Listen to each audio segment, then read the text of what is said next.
இறை வார்த்தை யோவான் நற்செய்தி அதிகாரம் 5 இறைவசனங்கள் 1 முதல் 3 மற்றும் 5 முதல் 16 முடிய. யூதர்களின் திருவிழா ஒன்று வந்தது. இயேசுவும் எருசலேமுக்கு சென்றார். எருசலேமில் ஆட்டு வாயிலுக்கு அருகில் 5 மண்டபங்கள் கொண்ட குளம் ஒன்று உண்டு. எபிரேய மொழியில் பெத்சதா என்பது அதன் பெயர். இம்மண்டபங்களில் உடல் நலமற்றோர், பார்வையற்றோர், கால் ஊனமுற்றோர், முடக்குவாதமுற்றோர் ஆகியோர் திரளாய் படுத்து கிடப்பர். 38 ஆண்டுகளாய் உடல் நலமற்றிருந்த ஒருவரும் அங்கு இருந்தார்.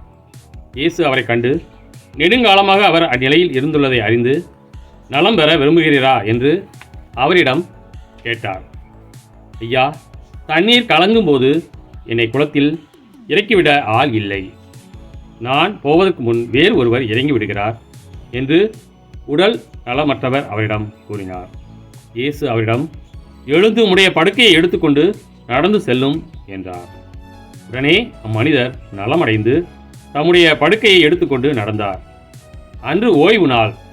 யூதர்கள் குணமடைந்தவரிடம், ஓய்வு நாளாகிய இன்று படுக்கையை எடுத்து செல்வது சட்டத்திற்கு எதிரான செயல் என்றார்கள்.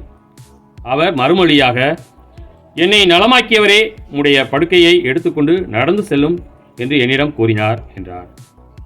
படுக்கையை எடுத்துக்கொண்டு நடந்து செல்லும் என்று உம்மிடம் கூறியவர் யார் என்று அவர்கள் கேட்டார்கள்.